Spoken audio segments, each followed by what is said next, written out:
Everyone, কেমন আছো তোমরা সবাই? আশা করছি ভালো আছো। সকলে ভালো থেকো, এটাই চাই। তো আজ আমি নিয়ে এলাম হেয়ার স্পা। তো হেয়ার স্পা করার আগে, ক্রিমটা লাগানোর আগে আমি প্রথমে হেয়ারটাকে ওয়াশ করে নিয়েছি ডিপ ক্লিনজিং পিউরিফাই শ্যাম্পু দিয়ে। তো প্রথমে শ্যাম্পুটা দিয়ে ভালো মতো ক্লিন করে স্কাল্পটাকে ক্লিন করে নিয়ে তারপরে আমি এখানে ক্রিম অ্যাপ্লাই করছি। আর ক্রিমও যখন আমি হেয়ার স্পাতে অ্যাপ্লাই করব, তো তখন ভালো মতো সেকশন বের করে ক্রিমটা অ্যাপ্লাই করতে হবে। তো ক্রিম অ্যাপ্লাইটাও কিন্তু হেয়ার স্পার একটা মোস্ট ইম্পর্টেন্ট কাজ। তো প্রথমে আমি হেয়ার স্পাটা ক্রিমটা ভালো মতো অ্যাপ্লাই করে নিচ্ছি, তারপর মাসাজ করব। আর যেটা শ্যাম্পু আমি ইউজ করছি হেয়ার স্পাতে, ওটা হচ্ছে পিউরিফাই শ্যাম্পু, ওটা ডিপ ক্লিনের কাজ করে। আর আমি এখানে মাসাজ দিচ্ছি। মাসাজটা দেখতেই পাচ্ছ, আমার ক্লায়েন্ট মাসাজ নিতে নিতে একদম পুরো রিল্যাক্স হয়ে গেছে। তো মাসাজটাও কিন্তু হেয়ার স্পাতে ইম্পর্টেন্ট, হেয়ার স্পাতে মাসাজটাও দিতে হবে। তো এখানে আমি মাসাজটা দিয়ে দিচ্ছি, ভালো মতো প্রেশার পয়েন্ট দিয়ে দিচ্ছি। আর প্রেশার পয়েন্টগুলো ভালো মতো দিতে হবে।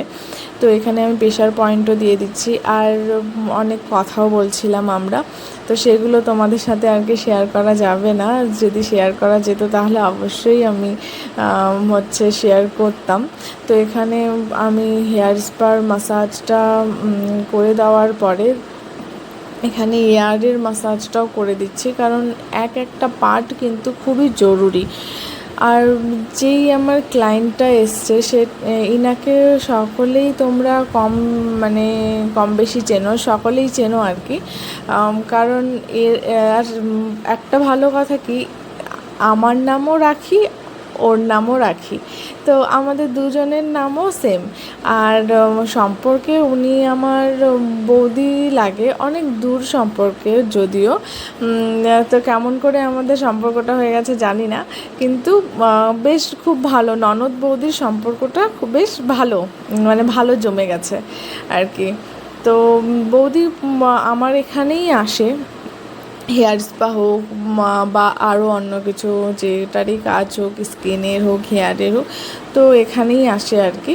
তো আমি তোমরা পরে শুনতেই পারবে যে বৌদি কী বলেছিল, আমার ক্লায়েন্ট কী বলেছে, ওনার কত স্যাটিসফাই হয়েছে আমার কাজ নিয়ে। তোমরা ওটা লাস্টের দিকেই শুনেই নেবে। আর প্রথমে যখন এসছিল তখন চুলটা খুবই ফ্রিজি ছিল, খুবই ড্রাই ছিল। তো আর বেরোয়ার টাইমে সত্যি হেয়ার স্পা করার পরে খুব ভালো হয়ে গেছে চুলটা। তো আমি বলবো যে অনেকেই তোমরা জিজ্ঞেস করো যে কতদিন পর পর হেয়ার স্পা নেওয়া উচিত। তো আমি বলবো যাদের খুব ফ্রিজি অ্যান্ড ময়শ্চারাইজ নেই চুলে, তারা তোমরা 15 দিন পর পর হেয়ার স্পাটা করতে পারো। আর যাদের চুল নর্মাল আছে, এইসব প্রবলেম বেশি নেই, তাহলে তোমরা মান্থলি একটা করে হেয়ার স্পা নিতে পারো। আর এখানে আমি হেড মাসাজ আমার ডান। তো এখানে আমি ফোরহেডের মাসাজটাও করছিলাম। এটা করলেও খুব রিল্যাক্স লাগে। আর একটা মাসাজ খুব ভালো মতো করতে হয়, ব্লাড সার্কুলেশনটা রানিং হয়, খুব ভালো মতো মাসাজগুলো দিতে হয়, প্রেশার পয়েন্টগুলো খুব ভালো করে দিতে হয়। তো এটা করে দেওয়ার পরে আমি করে নেব হেয়ার ওয়াশ।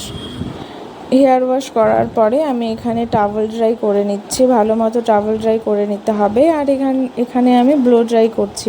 ব্লো ড্রাই আমি এই কারণেই করছি, কারণ আমার ক্লায়েন্ট তো বাড়ি যাবে, আর বাইরে এত ধুলোবালি, তো তার জন্য আরও ভেজা স্কাল্পে কী হয়, এই সবগুলো আরও জমে যায়। তো তার জন্য যখনই বাইরে বেরোবে, তোমাদেরও বলছি, যখনই বাইরে বেরোবে হেয়ার ওয়াশ করার পরে চুলটাকে শুকিয়ে ভালো মতো বাইরে বেরোবে, নাহলে কিন্তু সেই নোংরা জিনিসগুলো আবার জমে যাবে, তখন আবার চুলটা সেই খারাপই হয়ে যায়। তো তার জন্য তোমরা ড্রাই করেই বাইরে বেরোবে। আর এখানে আমি সিরাম লাগিয়ে নিচ্ছি। তোমরা সকলেই জানো আমাদের চুলের জন্য সিরামটা কত ইম্পর্টেন্ট। খুব সুন্দর, একদম খুব ভালো লাগিল। থ্যাংক ইউ, ওয়েলকাম বোন, এত সুন্দর করে দেওয়ার জন্য। আমার চুলগুলো একদম ঢোকার সময় তো একদম আলাদা ছিল, আর এখন বারোবার সময় খুব সুন্দর সফট। হ্যাঁ, অনেক অনেক।